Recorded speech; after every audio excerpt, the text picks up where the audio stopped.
See, we've gone this far without doing a Marvel movie, and it's not because I'm not a fan. It's not. I'm not a fan of the current phase, as you would say. So I haven't, in the entirety of Quest reviews that we've been doing, there have been a few Marvel movies that I don't know, I haven't really wanted to do.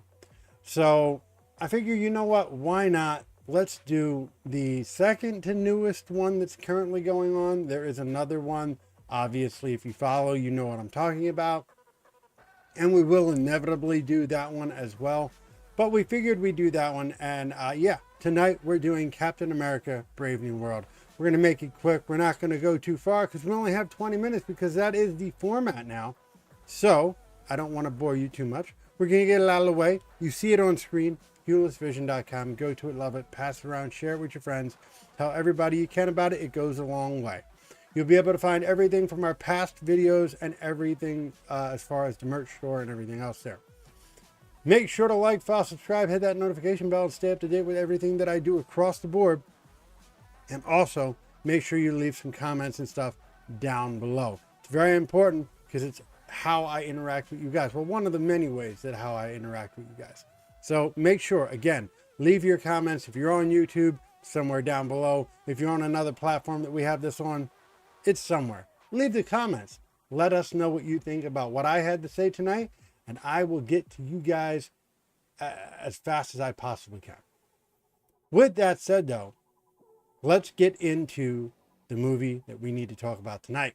And that movie is Captain America Brave New World. That's right. That is the movie we're talking about tonight.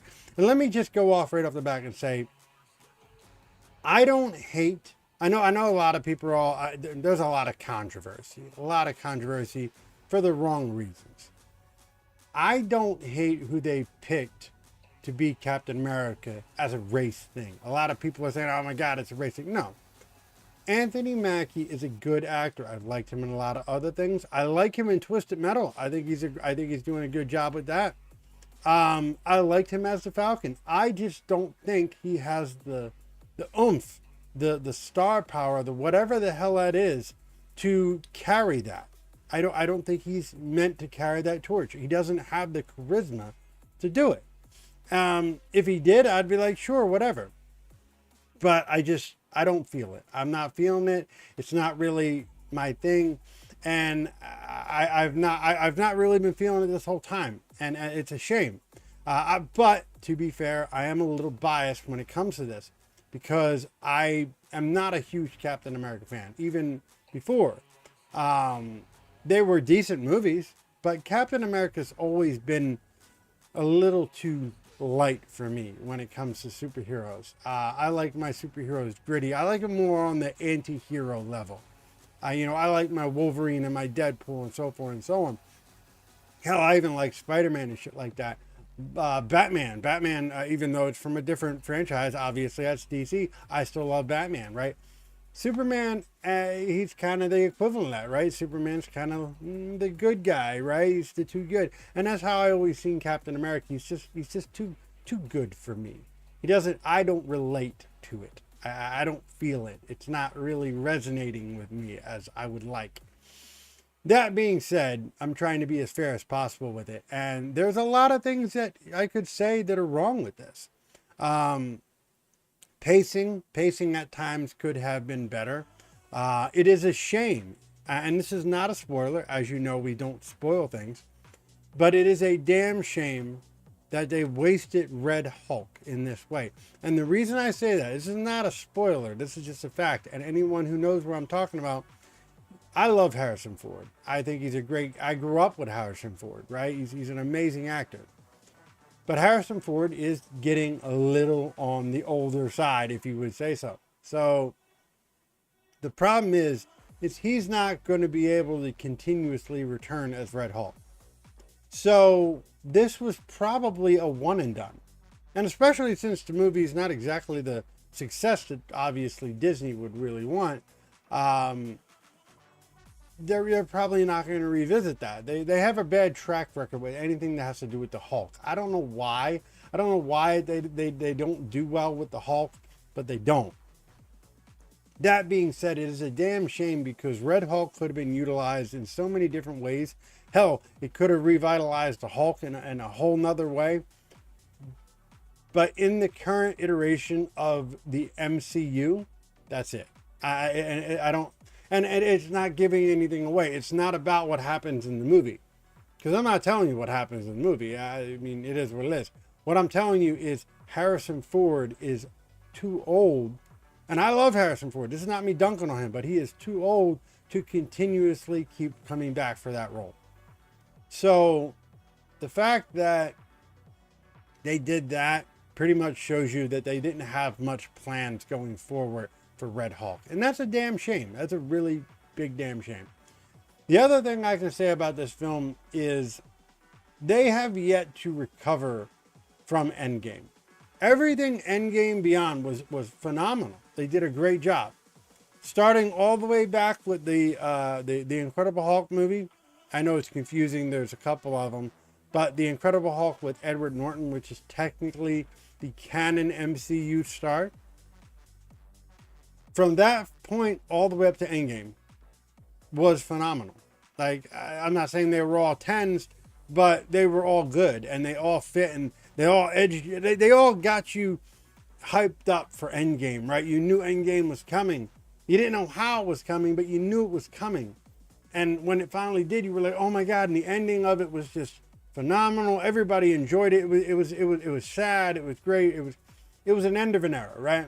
And then we got the current phase post Endgame, right? And that's what we're really kind of in right now. We're about to go into a whole nother thing, but we're still dealing with post Endgame.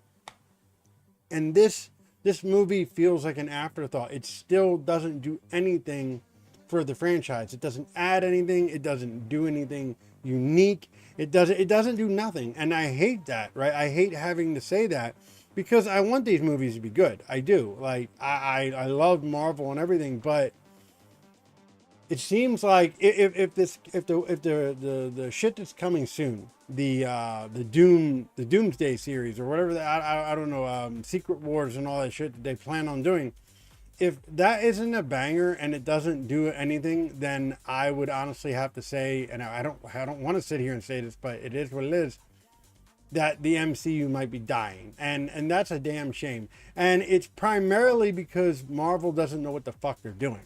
I mean, not Marvel, but well, I mean, yeah, Marvel now, but Disney didn't do the franchise any good to begin with. Everybody was worried about that from the get-go, and they slowly ate away at it, and you could feel it up until and then Endgame.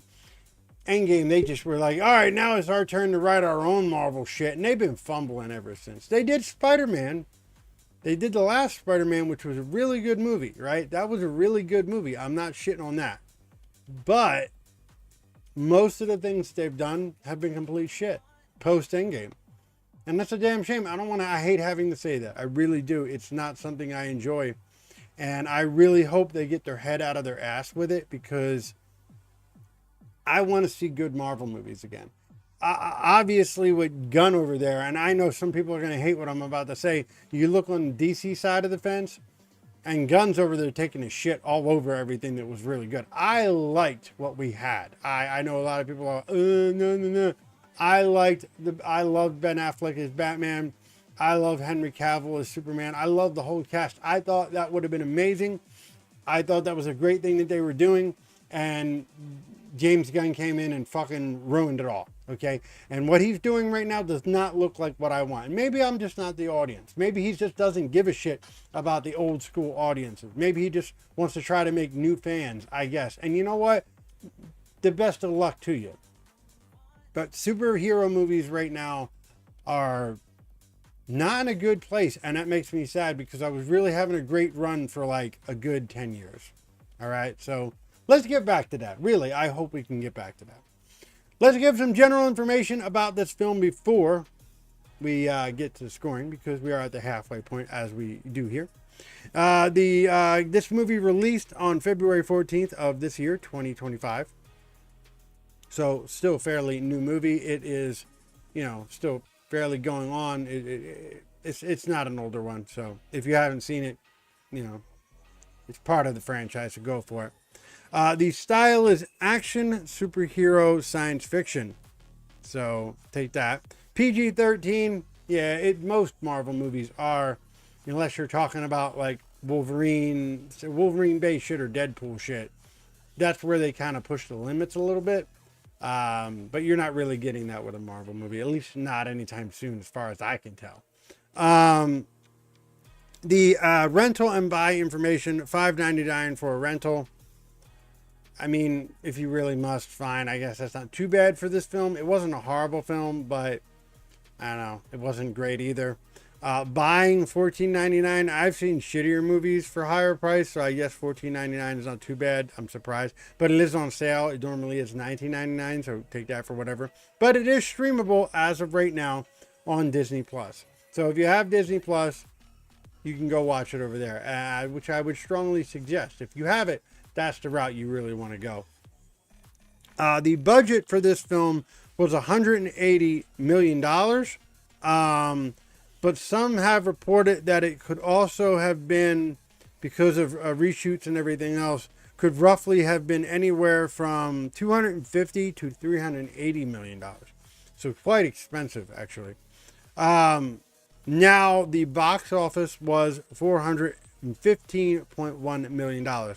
So if we're talking 415.1 million is not too bad off of 180. But if we're talking more along the lines of a 380 and they only made 415, that's not that good. And from what I understand, that's before marketing and everything. So it might be closer. If that's the case, it might be even closer to 4 million. So keep that in mind. That's kind of rough. And the runtime for this film was 1 hour and 58 minutes. Now, let me tell you something. There were times where the pacing really got me. And I feel like that 1 hour and 58 minutes went a little bit long. And I don't mind long movies. I really don't.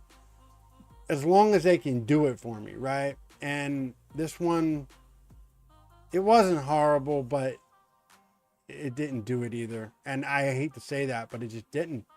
It really is a damn shame, but it really didn't. So yeah, runtime 1 hour and 58 minutes, not so good.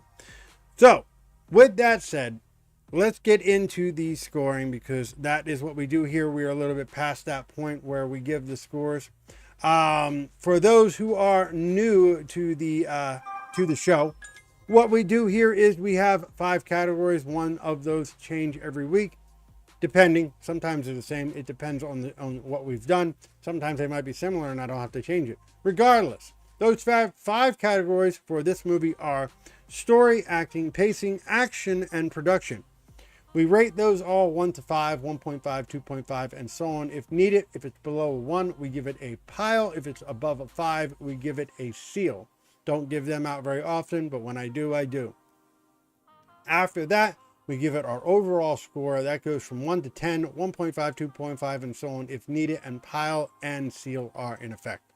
With that said, let's get into the scoring here and give it the good go so we can get the hell out of here and I can return you to your normal life. Starting off with story, what did I give the story for Captain America Brave New World? I gave it a 2.5. That is the best I could do for it. The story is kind of mid. I don't feel like it did anything for the franchise. And that is a damn shame to say, because it should have. It absolutely should have done a lot more for the franchise, but it didn't. Didn't set anything up major. It tried, like all Marvel movies do, but it seemed like it dropped the ball really, really hard, sadly. So yeah, 2.5, that's the best I can do. The acting. I gave the acting a 4. The acting wasn't horrible. Everybody did a great job. Harrison Ford, it's Harrison Ford. He's a legend amongst acting. So, you're not expecting him to do a piss poor job at acting, right? It's not something you expected. And he didn't. He did a great job. He's been on a roll in his latter years, and it's amazing what he can do still.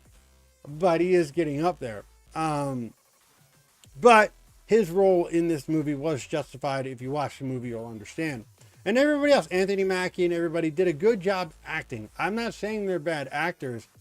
I just don't feel like Anthony Mackie has the star power or charisma to do what he's doing, to be Captain America. He did a great Falcon. I just don't think he has the charisma. If he did, like I said, he's great in Twisted Metal. I'm just not feeling this. I'm not feeling it. It could be better. Moving on to the pacing, I gave the pacing for this film a 3.5. At times it was pretty slow. I felt like it could have been better. It wasn't horrible. By no means was it the worst of the things in any way. But it did have its moments where you're just like, man, like, really? Really, are we doing this? So, yeah, take that for what it is. It's not horrible, but it definitely does have some pacing issues. The action was fairly on point. It's a Marvel movie, so you expect that to be on point. If that fails, then, fuck, we're really doomed as far as Marvel goes. So I gave that a 4. Solid 4, not bad. That's all right. You expect that, though. If it doesn't do that, then we have a problem. So 4, all good. And last but not least, production. There were times where the CGI was a little not on point. Some people complained a little bit more. Again, I think it could have been a little better. It was in no way was it the best of the bunch that Marvel has been known to do, but it wasn't horrible. I gave it a 4. I'm okay with it. It didn't hurt my feelings at all, right? So fine. I gave it a 4. That being said, let's get to the overall score. What did I give the overall score for Captain America: Brave New World? I gave it a 5.5. Fairly straight down, a little tiny bit above average. It's the best I could do. Like, I really don't want to give these movies this type of score. I've avoided doing most of the Marvel movies post Endgame because of that reason. But I figure we haven't really done any, so why not start doing them? And this is the reason why. We get a 5.5. When we do Thunderbolts, because I know we're going to do Thunderbolts on here. When we do Thunderbolts, I really hope it's better than this. I really do, because we really need it. But 5.5, Captain America: Brave New World. Take that with what you will. If you're a Marvel fan like I am, you're going to watch it regardless. Go watch it on Disney. At least then you don't waste your money. And, no harm, no foul. You lose a little bit of time. But with that said, it is time for me to get the hell out of here. I hope you enjoyed the Quest review for this week. As always, I am your host, Gabri, and I bring you those midweek movie reviews that are not horror related. This is our one half of our horror reviews. We have our Grim Tales, which we do all the horror reviews, and then we have the Quest, where we do all the rest of them. So if you like horror movies and you want to see what horror movie we have to talk about this week, make sure to check that out this Friday at 2 p.m. EST, drops on demand. But as always, we are here every week to deliver both. So make sure to check that out. You can check this episode out and more at huelessvision.com. You'll also be able to find our merch store, our schedule, and everything else all on the website. So check it out. Make sure to do all that. The other thing, make sure to leave me comments, guys. It is very important that you leave comments. Leave them down below if you're on YouTube. If you're anywhere else, find them on the screen. Leave me feedback. I love to hear from you guys. It's very, very important. It helps me get to know what you guys want to do, how you want to feel about things. And hey, if it has spoilers, keep in mind, we don't do spoilers. But if it has spoilers, save that for the Discord. Send a private message. And maybe we can do it on a podcast or something. I don't know. Maybe. It's a possibility. Make sure to like, follow, subscribe, hit that notification bell, and stay up to date with everything that I do across the board. But with that said, I'm going to get the hell out of here, guys. Enjoy the rest of your day, and I will see you on the next one. Peace out, peeps.